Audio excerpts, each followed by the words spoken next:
Hi, everyone. Welcome to the first live stream of 2024. Best wishes to all of you. It's been a while. It's the 11th of January. I know it's a little bit late, but it's still our first live stream. So I hope you guys had a happy new year. I guess you guys are all optimistic, positive about this new calendar year. We got a lot of improvement to do as a team, but we're on our way, right, guys? We're on our way. I mean, we ended a really bad, sequence last year, actually, with Hercules, but now all positives. We went to the training camp. We saw them play. We have Go Ahead Eagles on the weekend. So all optimistic from now on. Today we have a lot of people joining, especially Jose, special guest today. And for the people that are wondering who's Jose, that's a bit weird to ask, but still some people might wonder who is this guy with this tropical view. First of all, it's a real view. It's not 3D or anything like that. Jose is in Costa Rica, living the good life. And for people that don't know him, if you haven't followed him yet on Twitter or X, please do. Always very good things to say about, especially the finance side of things from Ajax, whether it's sponsorship, transfers, etc. So keep an eye out on Jose. Today we invited him, of course, to talk a little bit about finance, but also about everything else. Luc, Papimento, Sahbi, welcome as well, guys. Thanks, yes. What's up, buddy? Yep. What's up, man? All right. Who's ready for a nice session of Ajax talk? Therapy session, huh? Again? Still therapy, right? Yeah. Last year. Let's wait the weekend before we have a therapy session. Yeah, Juan, when you said we're going to be positive, it's sounded more like a command, right? We have to be positive. No, please no. Please be whoever you want to be. I'm not going to tell you what to do. I'm not like that. Just do whatever you want. People in the comments say whatever you want, although it has to be within certain rules. Okay, please. Let me start with you, Jose. How did you see Ajax finish the season, finish the calendar year? Let me put it this way, 2023. And what are your expectations for the upcoming couple of months? Towards the end. The end of the year was horrible, of course. I think we all want to forget that, and I think the worst thing of it was sort of going a little bit better, right? Sort of a little bit of uptick, and then this was a smash back down to earth. So the only way is up, I guess. And I really hope they can find a little bit of stability and some structure. And I'm mostly happy, and that's probably because my perspective is sort of also on the structure and the organization and stuff like that.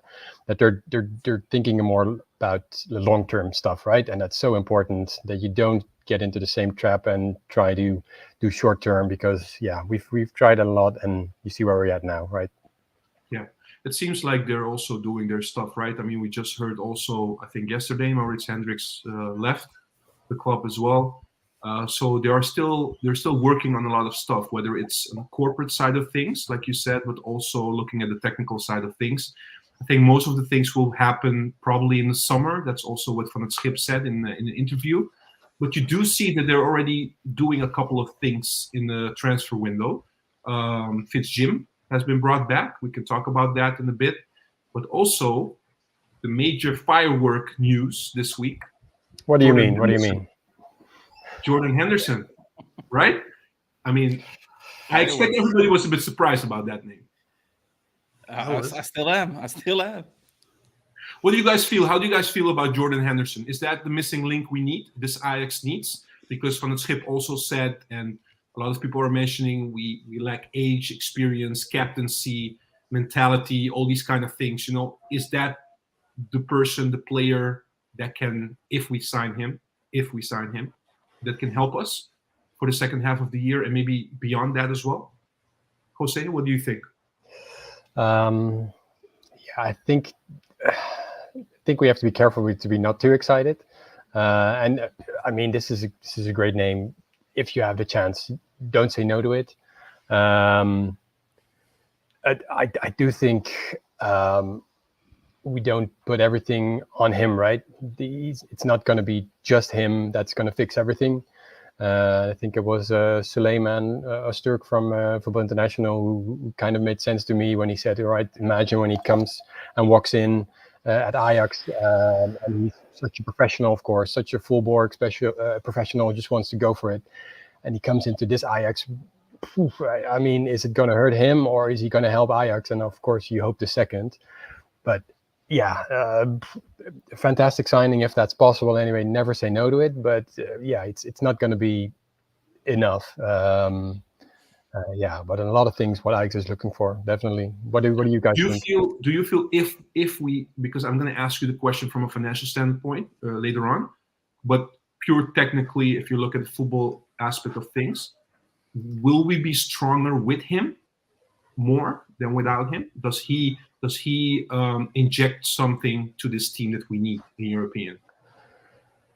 Yeah, I think he can, but I know, in his prime, when he was in his best, he was at the best team in the world at that moment, Liverpool, and they were high speed, quick turnovers, and stuff like that. And yeah, I'm that Ajax is not that at the moment.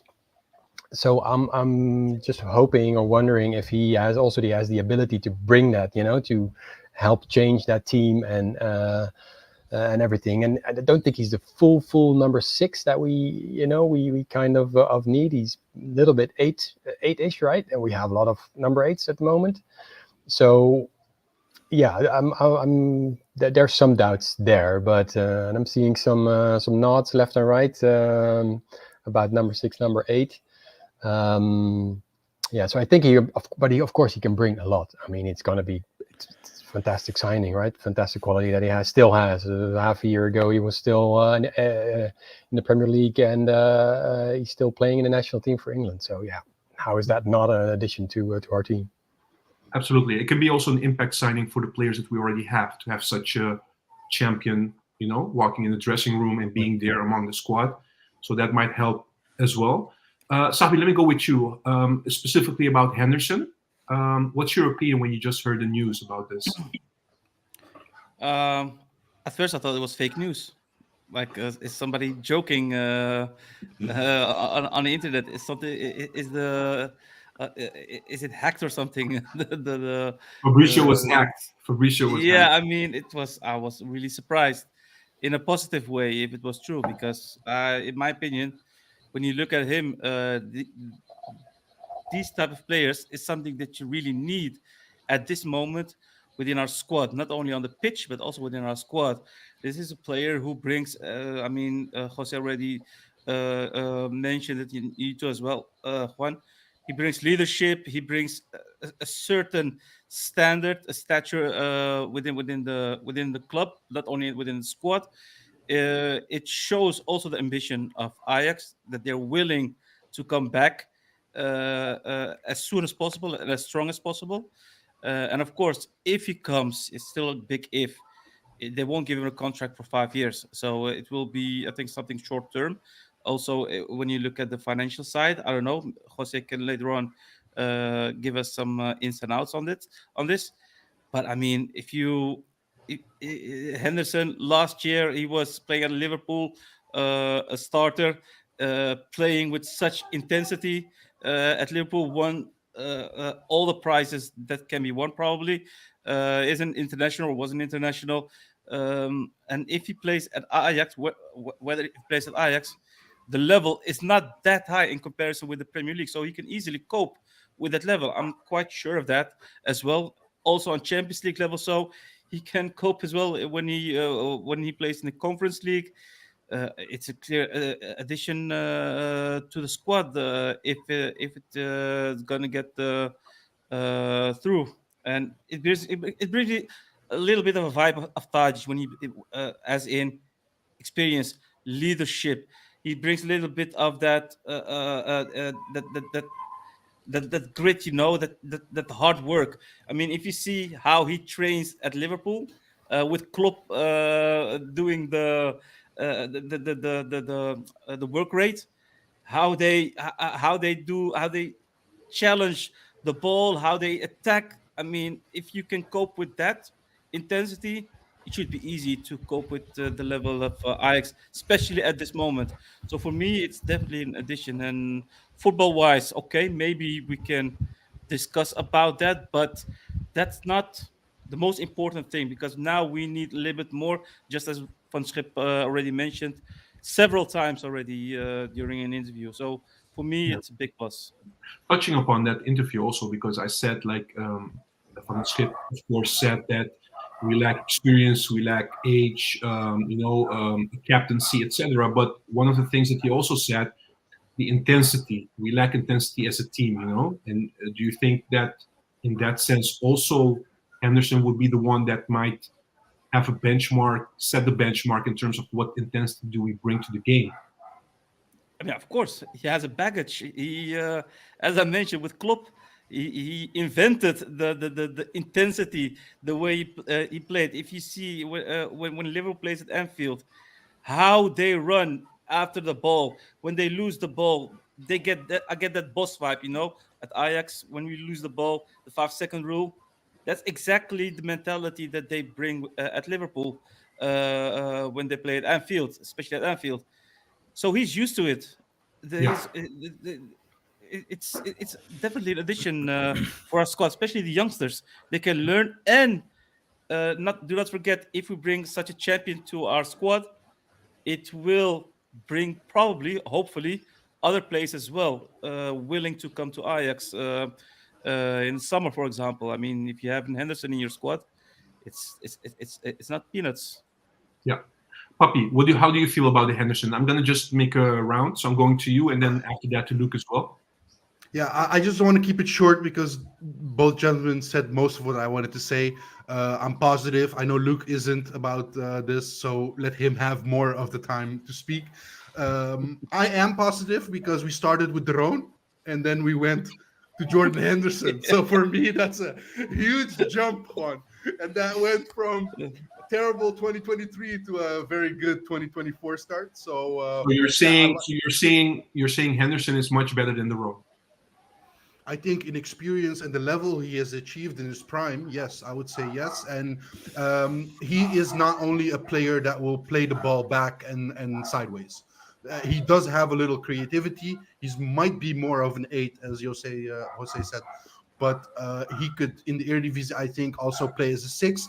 I think with the Jordan Henderson, we wouldn't have lost against Hercules, because when a leader like that would come in, he would also be the person for me that would coach everyone on the pitch, and he would be a role model off the pitch, maybe bringing these players back into the gym at the end of the day, set an example, set a high bar, so everybody knows what is expected. A little bit what Tadic had as a role, but maybe Jordan Henderson can do the same. So that's why I was very positive about this this transfer rumor, let's say.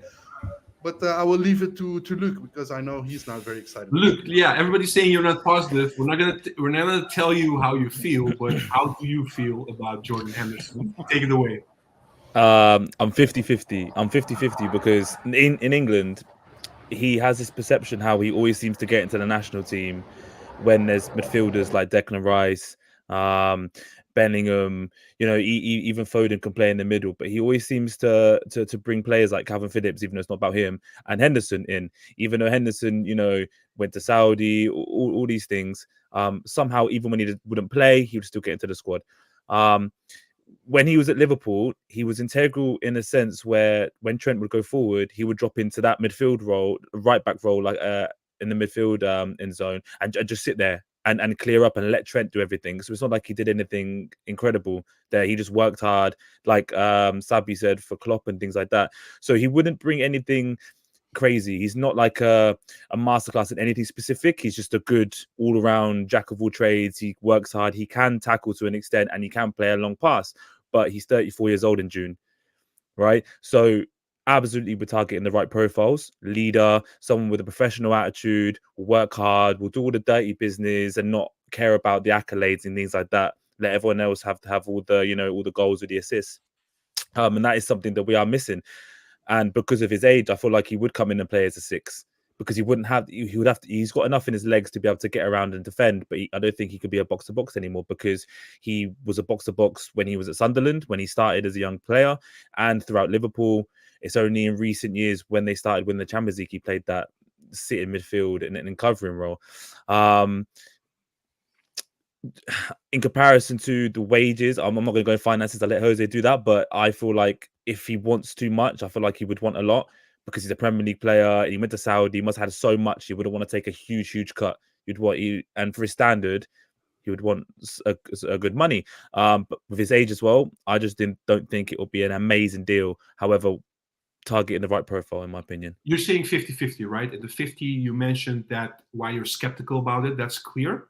What's the other 50? What would be something that you would think like, yeah, that might work if we bring him in? Like Sabi, Papi, and Jose said, brings in a mentality that young players can follow.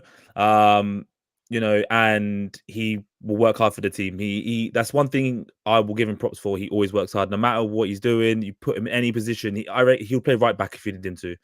I'm not even a Liverpool fan, but for England, he'll play anywhere he goes. He'll play. But like I said, I don't think he's got pace. He's got no pace, and he's not got an outstanding shot. He's got fairly good passing, long passing mainly. But he will bring an intensity, like Sabi said, from Klopp as well. That's a standard that he'll come in and he'll know how to press game management. I reckon towards the end of games, with his experience, like Papi said, also, he'll sit there and he'll manage the game. He'll hold on to the ball an extra 2-3 seconds, waiting for them to come to him, and then he'll move it. So on that note, it sounds like it would be good because it's what Ajax need. But like I said, 50-50.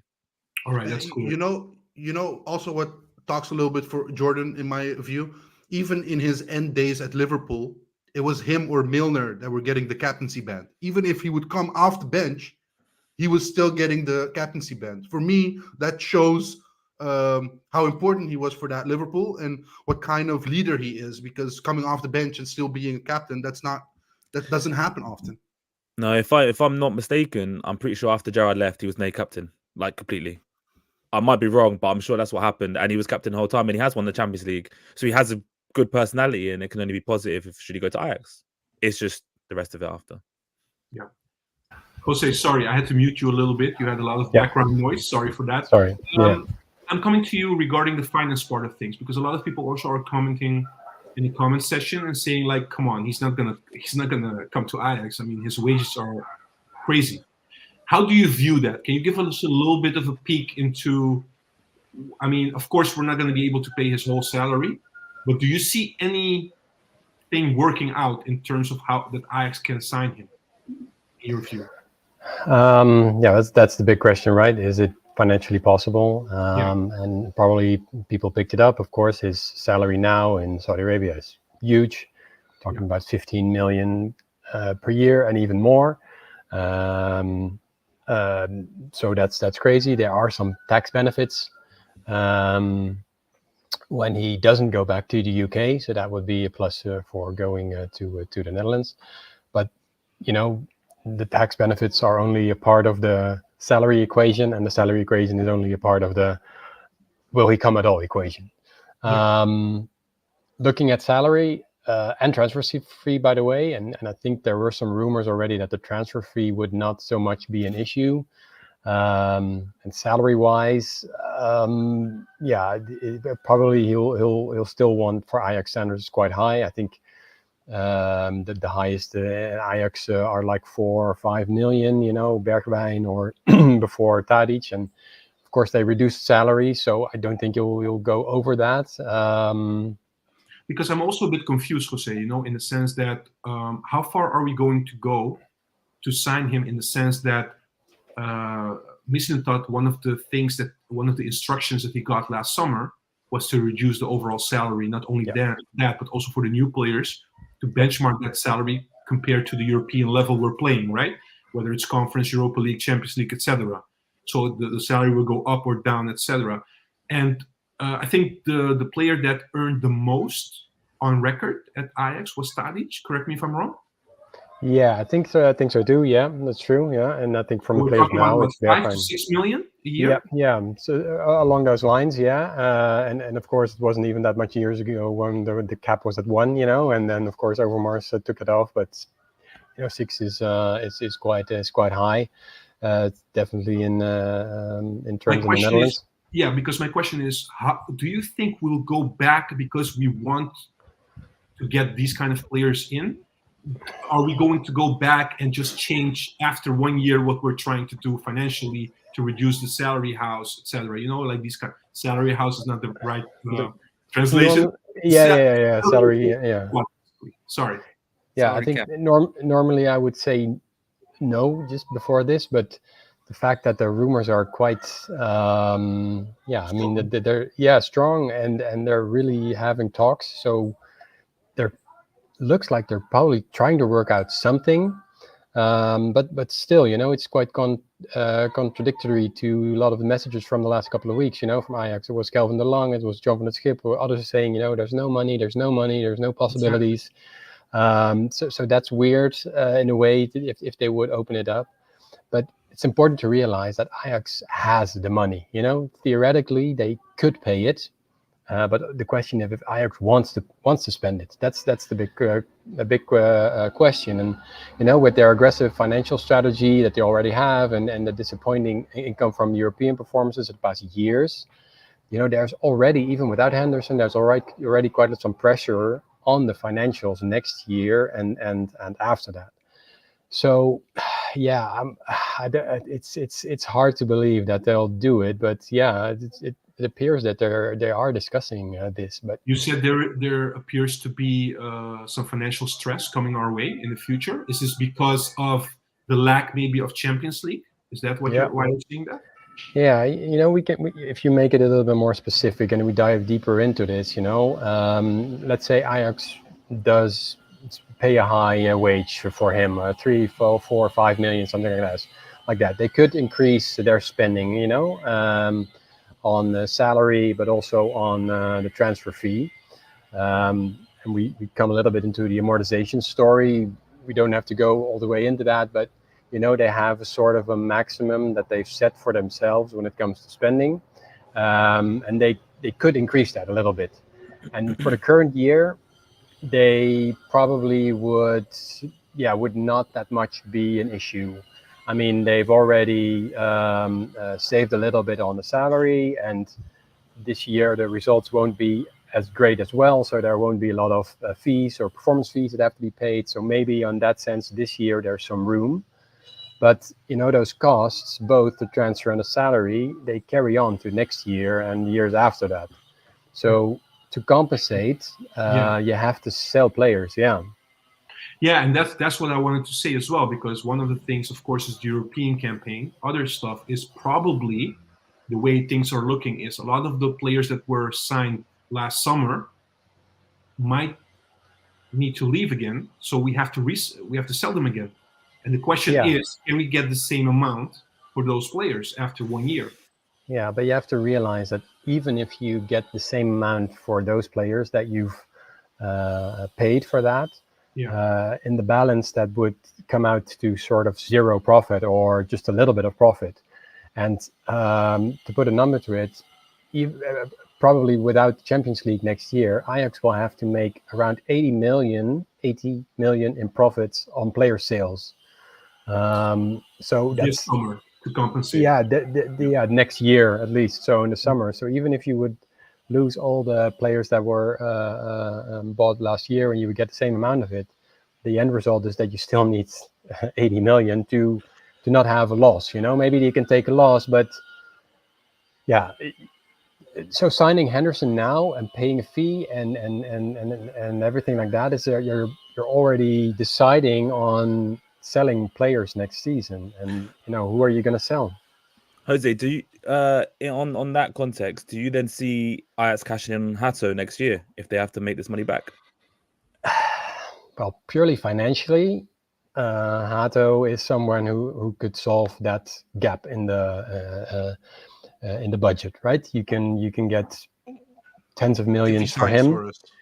If he, that's a big one as well. But there is profit there to be made.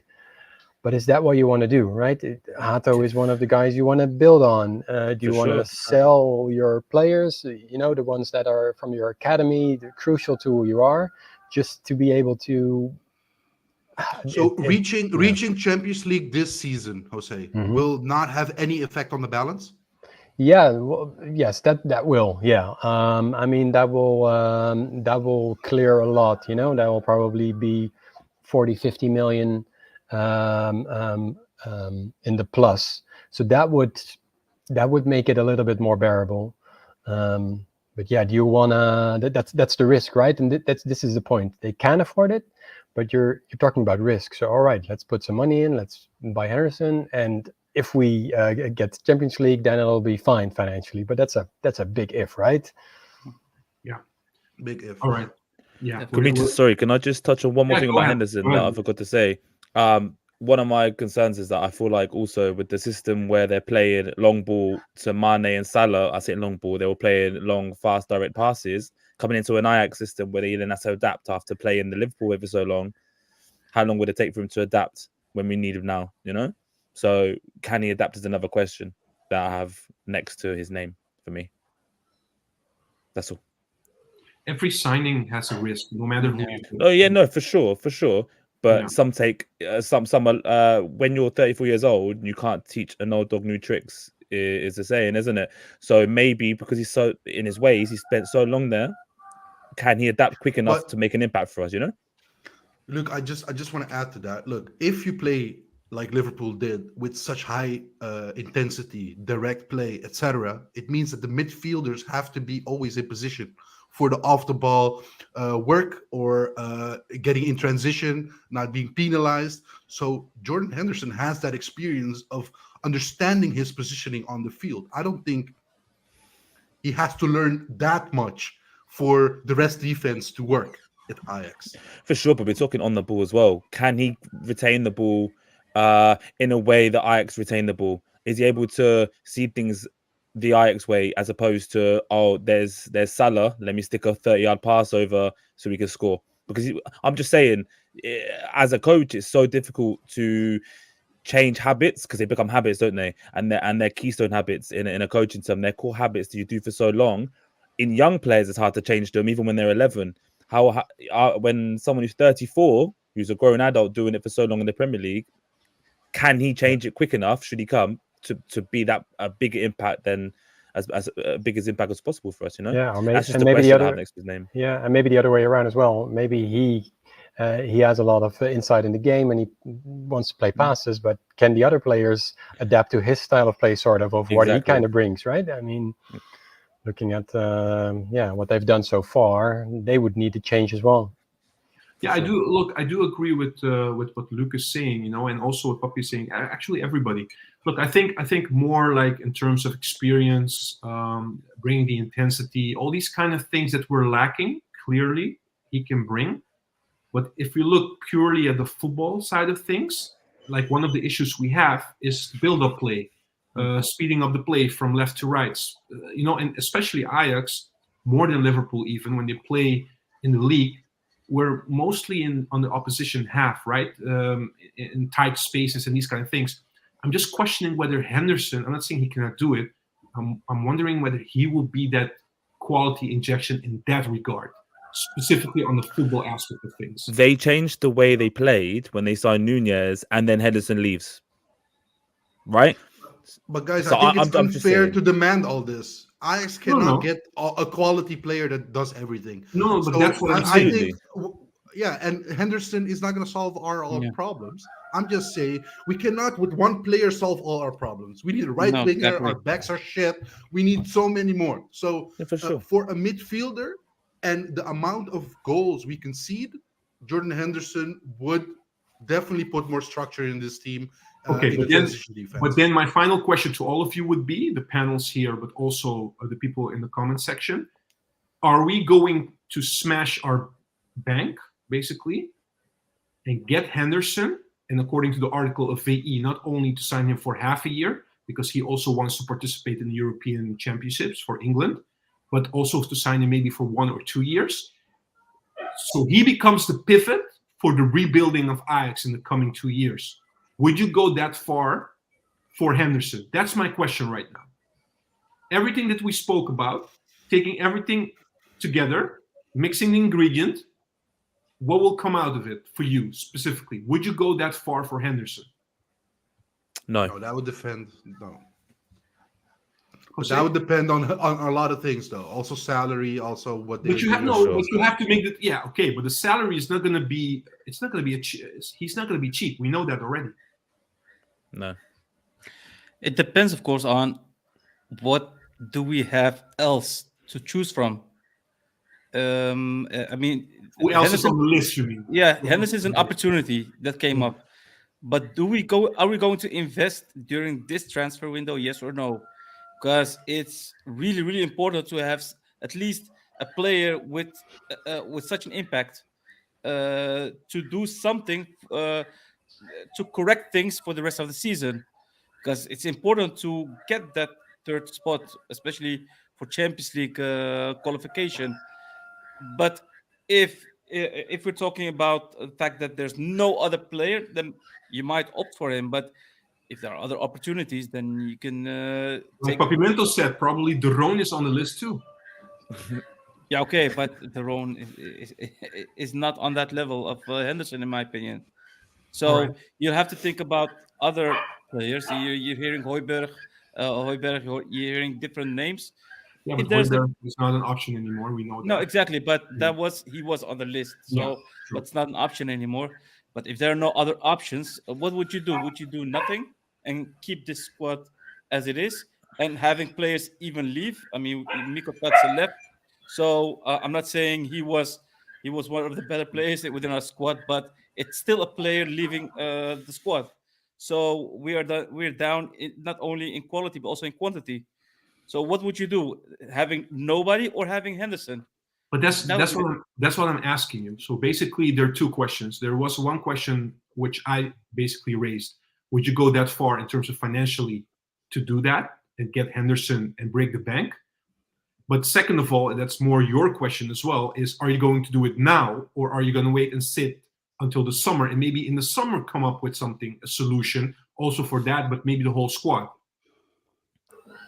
Yeah, but this is football. You know, you guys, it's so hard. I mean, you're not. But I'm asking you, basically, I want to know what you guys would do. What would you guys do? I would take the risk. I would take the risk. I would get him if it was for 1.5 season. I would go for it. I don't think there was any regrets on the big money that's spent on Tadic or Blind or anything. They came in their prime, though, Jose. They came in their prime. They were 27, 28. It's a different age, though. What do you think, Luke? What would you do? You're still 50-50 on this? Yeah. Because the thing is, if finances weren't an issue, it's a no-brainer. If he was a free and he wanted small wages, for the league he's in, it's a no-brainer for what he does bring. But that's the problem, is that everything else that comes with it, isn't it? So it's circumstantial, just like Papi is saying and Sabi saying. It just all depends. Just a question, Luke. Put the finance aside. Don't think about the finance. Only think about football at this moment. Would you bring him in? Don't think about the finance, because we're not the finance experts of Ajax themselves.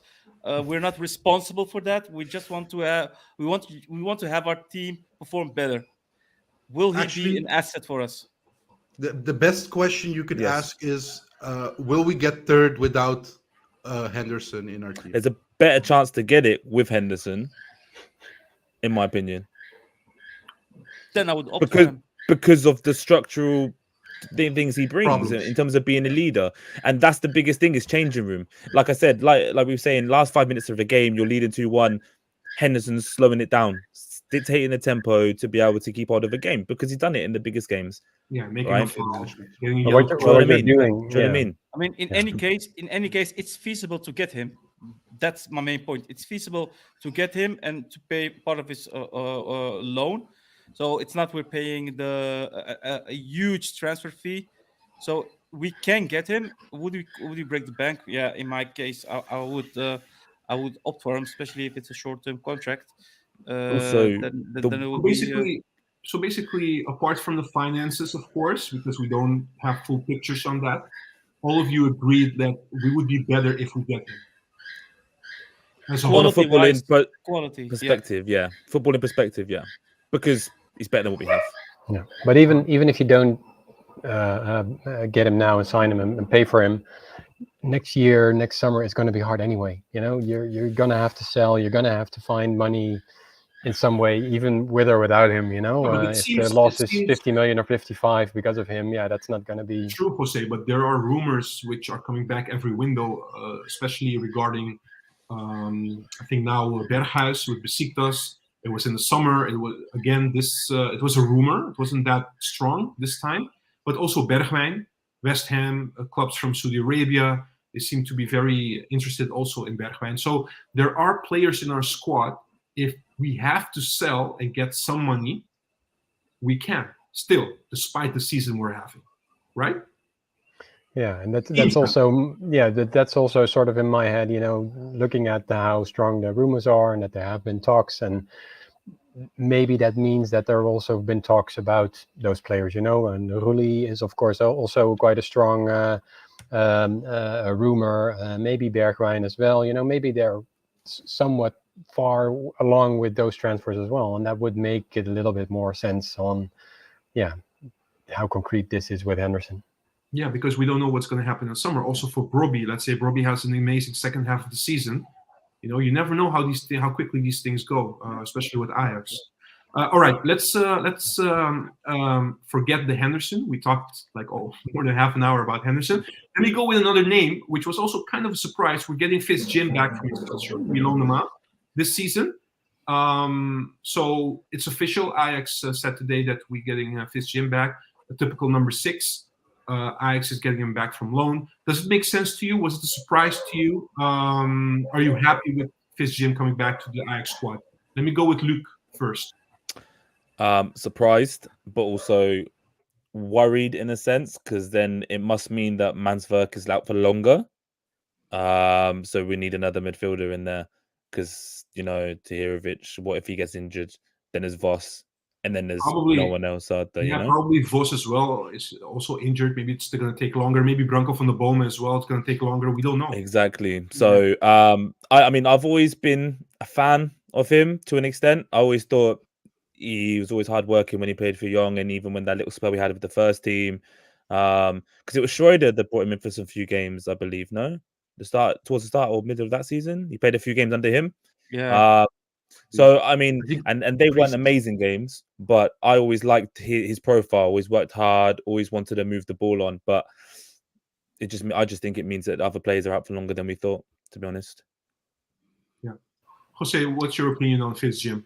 Yeah, I think if you take it sort of out of the context that you desperately need a 6, looking at the injuries that we said, sure, let's get our player back earlier. Maybe we need him, but now, you know, in the context of we desperately need number 6, and is it Henderson or Fitz-Jim? Yeah, then it changes sort of the perspective on it. But purely from injuries and that player that you have, yeah, get him back and see what you can get from him.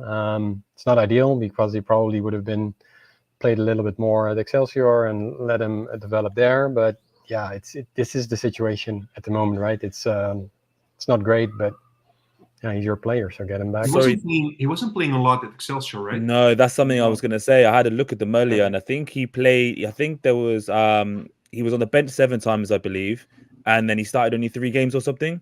So maybe because he was eager to come back as well, supposedly, maybe he wasn't playing enough as well, and they thought, well, let's just make it happy for everyone and bring him back. But he wasn't playing a lot either.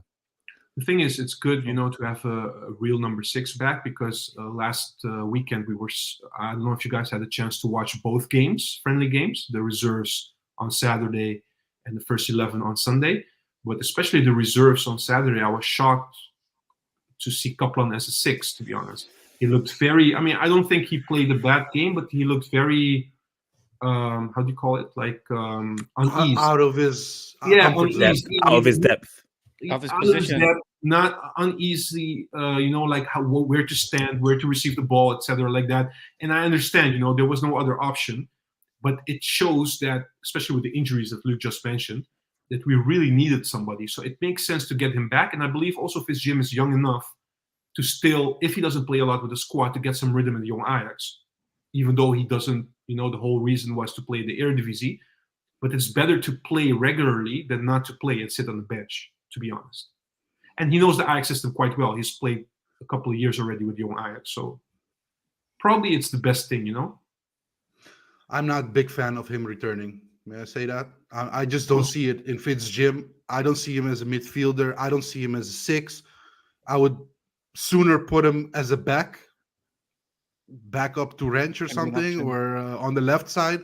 But I would even consider him centrally because he doesn't have the physicality. He doesn't have the speed. He doesn't have the header or a little bit of toughness.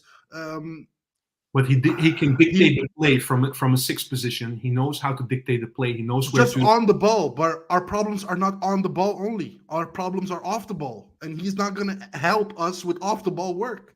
Off the ball work, yes, but on the ball we have issues as well, to be honest. So, yeah, we'll see. We'll see how it goes. Let me just go to the comments quickly, and then we'll move from there. Just a couple of last comments that are quite interesting. The Vagabond is saying, Ajax was in this situation before, guys, and it didn't work out very well. It went totally downhill financially, and it took a while before we came back. So I wouldn't want to take that risk from a financial point of view, especially about Henderson. It makes sense, right, Jose? That he's saying that, right? Yeah, and Ajax is financially quite healthy, and everyone knows the equity that they have. There's a lot of money there. But still, it can go down quite quickly. It's all connected, right? If you're not performing well, money goes down, and you'll lose tens of millions in a year, and then that could be a cascading effect. So even though they're quite healthy financially, they've just last 2 years they've really pushed it. I mean, the way they've had their strategy was sort of like, yeah, sure, we can miss the Champions League for a year, that's fine. Maybe even a second year or something, and you need to rebuild. But now a third year in a row, that's gonna hurt. And yeah, but the question is is Henderson gonna break that? I mean, I don't think they'll sign him if they're not gonna pay him 10 million a year or go crazy on him. And maybe there's some possibility in a way, but yeah, don't do anything for him. But the thing is, we know that we're not the only one, right? There are also Bundesliga clubs looking at him. I know, like, from a tax perspective, because there were also Premier League clubs that want him, but from a tax perspective, it doesn't make a lot of sense for him to go back to the UK. But we're competing also with German clubs. German clubs can pay more than we do financially, probably. We don't know. So let's see how it unfolds. So that's it about Henderson. Let me go with Brian. Brian is saying, it makes sense about Fitz-Jim to get him back, but he's not a player who's going to help us to third place. All right. Nickname is saying Excelsior was using him as a 10. Fitz-Jim, I didn't know that. Brian Shafiq helping me out of his comfort zone. That's the word I was looking for when I was talking about Kaplan. Thank you, Brian. Tony, good evening. Sorry, a little bit late. No problem, man. Anytime. Glad you can join. And Kans saying, listen, he was dictating the play in the Keukenkampioen Divisie, Juan. All right, Kans, I agree with you. He hasn't showed it yet in the Eredivisie. I agree. Excelsior was just the wrong club. I'm sorry? I was just saying Excelsior was just the wrong club for Fitz-Jim. Ajax players don't fit clubs who play relegation football. You need to play at clubs like Twente. You saw Saladin doing well at Twente, Botman doing well at Heerenveen. So those type of players can play well in a well-functioning attacking team. So yeah, it was a little bit obvious that he wouldn't really strive at Excelsior, unfortunately. Though, to be very honest with you, Excelsior is not playing relegation right now. They're playing pretty well. No, but they're like mid-table now. They're mid-table, but they're surviving.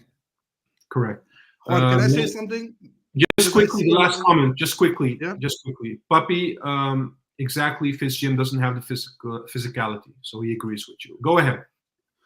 Yeah, I also see in the comments that people are not saying that as a veteran, it doesn't mean anything. It can also go the wrong way. But we have seen that veterans can come to a club, Dirk Kuyt at Feyenoord, Cocu at PSV, and they can get a very high level still with their club and get prizes in the Eredivisie. So for me, experience is maybe very important and not as just something to just wave off. Luke de But Jong their- also but doing yeah, quite but their well. football, yeah, but the only thing I would say to that is the football that they brought to the team, even at their age, respective ages, was considerable. Yeah, high level for their age. Exactly. Yeah. So that's what I'm trying to say that yeah, not just because he's 33, he's not going to be maybe the best of the team. He could still be the best of the player on this pitch. So All right. it doesn't say much. 100% agree. All right. Yeah. All right, guys. Moving on to expectations this weekend. We're playing Go Ahead Eagles. Since they got promoted to the Eredivisie last time, we haven't won from Go Ahead Eagles. Even with Ten Hag, we haven't won against them. We're playing away. It's going to be a difficult game. How do you feel about the upcoming game? And also, if you take into account we saw the games that were played in Spain. I know it's not always a good benchmark because they trained a lot that week and maybe they're tired and stuff like that. But in general, do you see like we can pick up maybe where we left off in terms of going uphill and start winning games? Because I believe also Twente and AZ were competing with them for the third and fourth place. They have a bunch of difficult games coming up this month as well. So how do you feel about that, Sahbi? I think I have good expectations, to be honest.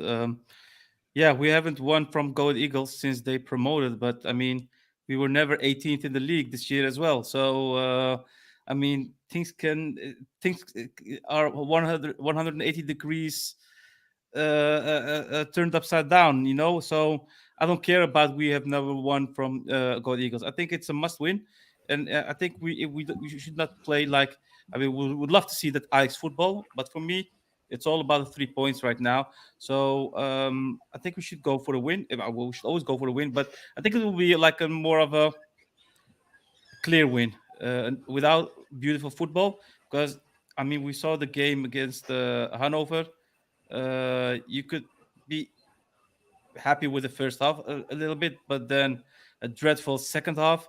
Huge difference in level, and I blame as well the captain for this because it's ridiculous the way he played or the way he managed the team on the pitch. But for me, it should be a clear win. And AZ's playing against Twente this weekend as well, so it's not only a must win for Ajax, but is the perfect opportunity to get closer to the third, fourth spot. So there should be no issues, no jokes. We should win. Clear as that. So you're expecting a win. You have no doubt. Expecting a win, yeah, definitely. All right, Luke. What about you? I expect a win also, but I have to say I disagree with Sabi. I think there's a lot of importance on the game, but also the way we play. Also, we can't just, I agree that you need to get the 3 points, but you need to build on what we've trying to been building on prior, and continue playing a certain way so the players can get used to it. If you then suddenly just go scrappy and then start playing into the hands of Go Ahead or start doing things opposite of what you've been trying to build on, there's no point in training sessions, no point in everything we've been through the last couple of months. Trying to get the team to a good standard. And recently, even straight after the Christmas break, Bobby's come in. Bobby's doing Bobby things, and we need to build on this. And we need the whole team to keep playing football and keep trying to improve on what we have, as well as the importance of the game. But it needs to be both, No, but it's all about confidence. The reason why I'm stating, sorry, Juan, it's all about confidence. You win games, of course, by the way you train. You try to develop. You try to be better and better. But the way to do that, especially what Mountain Wine said in interviews, it's all about confidence. If you win your game, you will get better by yourself individually. Yeah, that was an interesting thing that he said, because I wanted to actually also ask something else. But let me because you started with Bergwijn. Bergwijn gave an interview and he said something like, it's very hard to distinguish yourself as an individual player in a team that doesn't really function. If the team plays better, then individual players will stand out more as well. Do you agree with that? Are you as a player, as a single player, are you that dependent on the team functioning for you to perform well? No, I don't think. I think that's yes. It depends exactly. on the player. Yeah, exactly. We don't have the players in our squad that can the other way around. Yeah. individually outperform within the squad. There's no outperformer like we used to have in the past. It's a team effort right at this moment. If a team plays well, the players play well. They develop more and they outperform themselves. And that's all about confidence throughout the games that are coming. But I don't see any player. I mean, you can state Hato because he's always playing that well. He has a high level, but he's a gem. You can't argue with that. But there is no specific player at this moment within Ajax beside Hato who outperforms individually. But Sabby, like I fully agree. Confidence is such a huge component of it. And absolutely, it's a team effort at the moment because no one stands out individually. But this highlights my point even more that it needs to be all on the same page, continuing to play in good football. We all need to focus on everything and keeping the ball and progressing along, because as soon as some players fall behind, then the whole team suffers, right? So as much as it is confidence, but we can't just go into a game saying it's 3 points and nothing. You can win 1-0 away and that's it, right? And improve nothing, right? So no, exactly, but you're stating you continue to play good football. I haven't seen any good football in recent matches. But continue the progression of getting to a point where we can play good football. Of course, you want to see that. Is what I'm saying. No, of course, we want to see that. We want so to see we that need to every prioritize. Game. But if you don't see that, then it's all about work rate. It's all about intensity. It's all about going for that 3 points no matter what. And that's what I mean. At this point, we are 5th and we're striving to get the 3rd spot. I care less about the beautiful football than the result. Let me ask you guys another question, right? And that's the question I wanted to ask because you mentioned confidence. I understand a little bit why you do it, but at the same time, if you have a squad that is struggling as a whole and has confidence issues, because we saw also when you put the 2nd team or the 3rd team against Hercules, it goes wrong, you know? Do you understand, looking back, it's always easier to look back, but do you understand why there was a clear separation made to play on Saturday with the reserves and to play Sunday with the first 11? If you compare it also with Hanover, because Hanover didn't do it like that. They actually switched it around a little bit with reserves and first team players. Or am I going too far with this? I'm just wondering if it's a good thing to do, because I felt like I'm looking at 2 different teams. And that was the point, Juan. I think that was the point. You have 2 lineups. You can then go and see. For example, Medic goes and plays. Everyone forgot about Medic. If he then performs and shows a good showing, then you consider him, okay, maybe we could start him in the next friendly, maybe, and see what he does the next day. You're putting all the players that almost hasn't played, have no confidence level, not a lot of matches under their belt. You're putting them all together to play a friendly. And then the other team is exactly the first 11 that has played the most of the games. Does that make sense in the sense that you're trying to build up the confidence level of the squad as a whole? That's my question. Not for me for the first team, but it allows these players to get fitness at the very least. Yeah, I understand. I'm not saying whether they should play or not. I'm just saying whether they shouldn't be mixed around.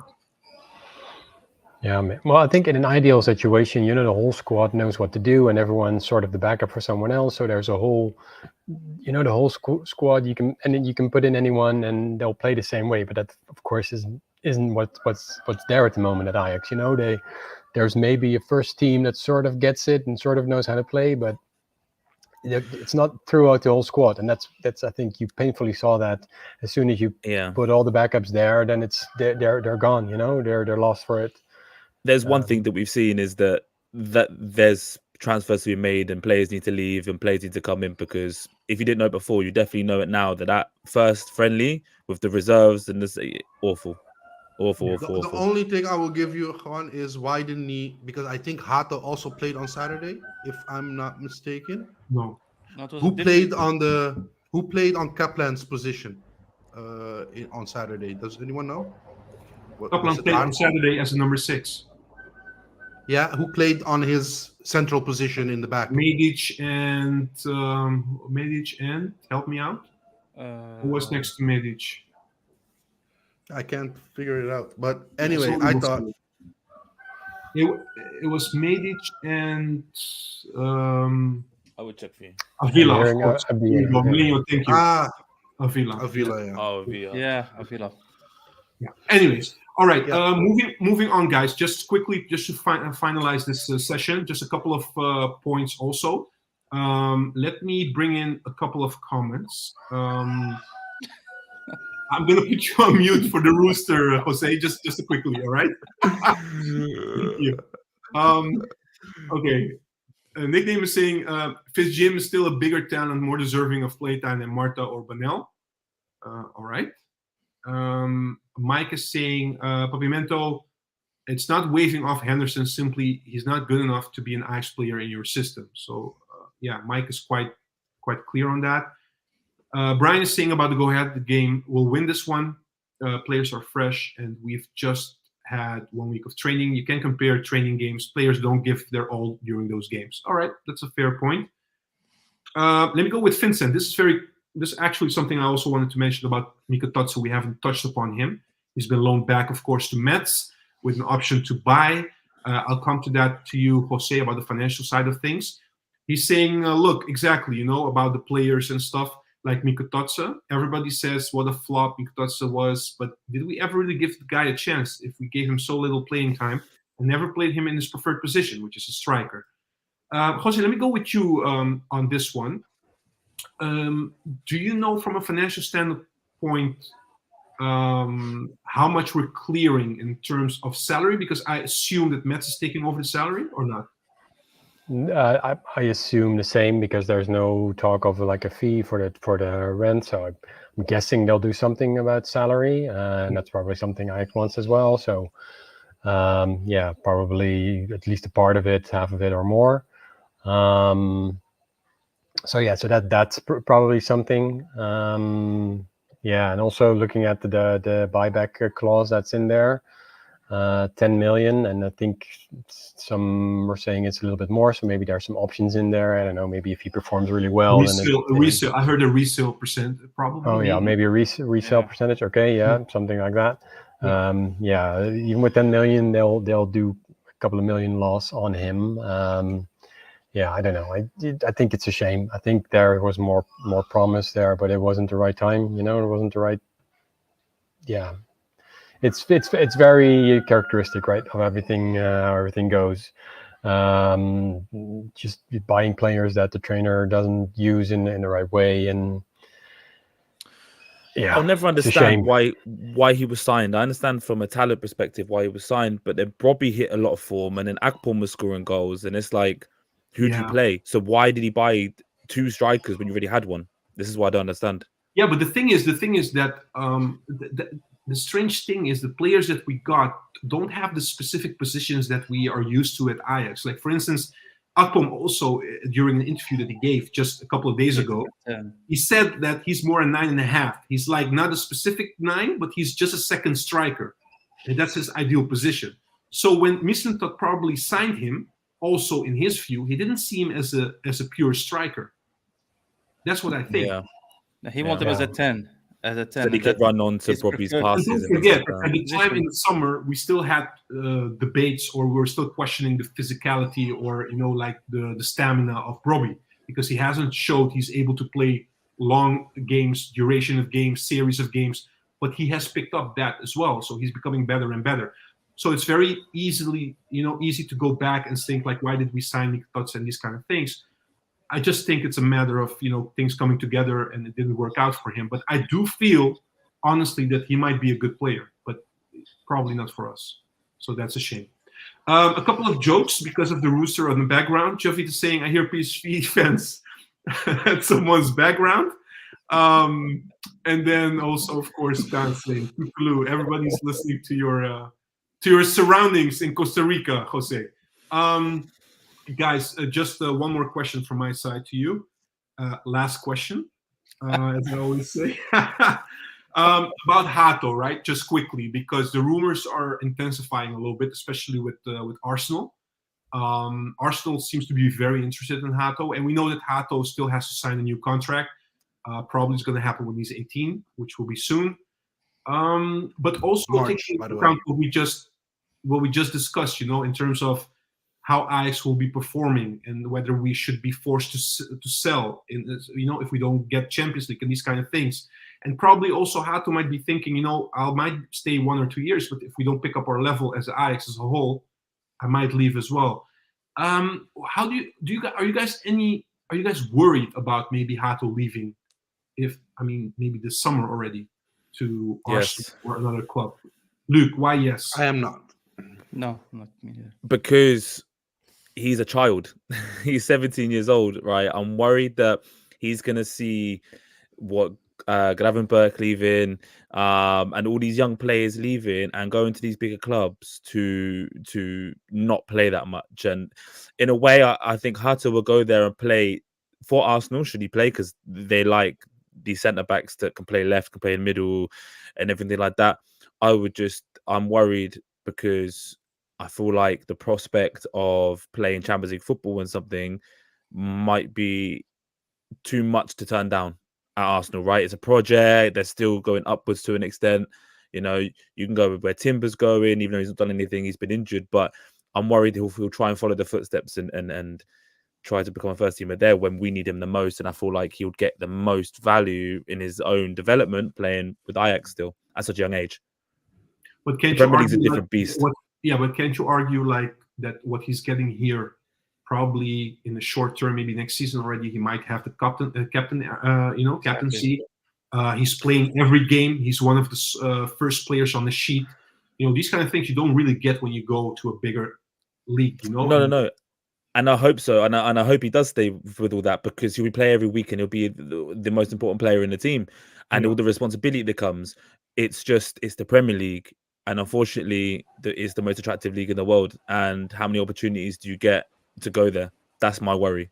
Yeah, I don't think you should see the rumors without his contract negotiations, right? I mean, it's not weird that that a lot of top teams in the world are looking at him or having him on some kind of list, maybe even probably talking to him or trying to convince him, just like Luke said, with all those arguments. But Jose, do you feel, let's say, if he signs in 2 months' time, right? Let's say he signs in 2 months' time.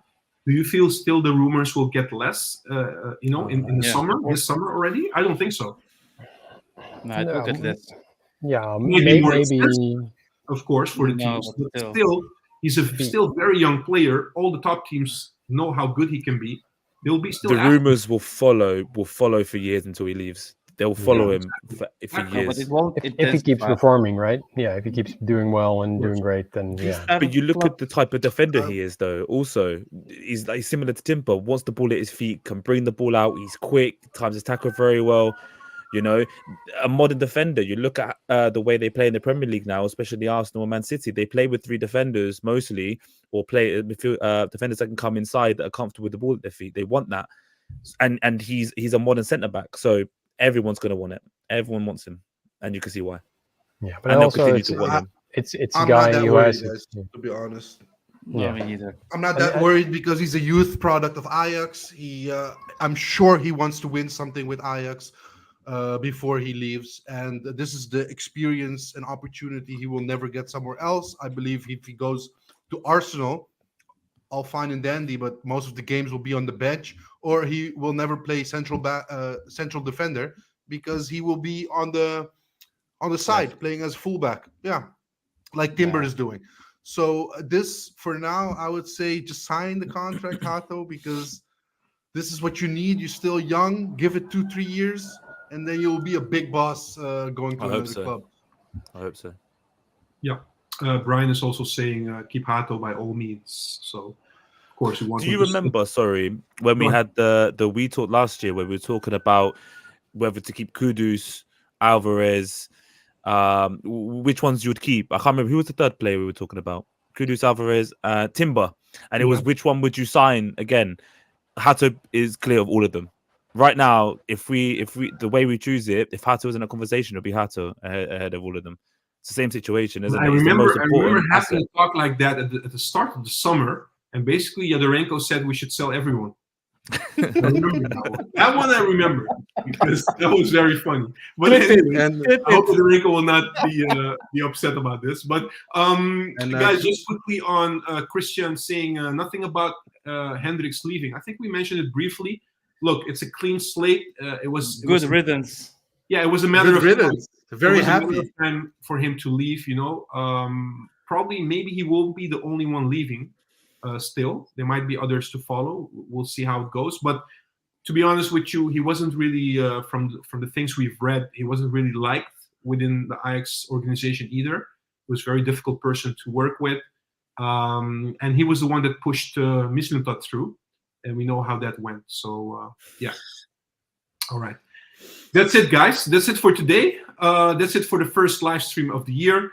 Go Ahead Eagles on Sunday. I'll have it with, I think, Kabir. So let's hope it will be a good one. Guys, thank you for tuning in. Have a great Thursday. And Jose, thank you so much. I think the rooster is hungry, so go give him some food.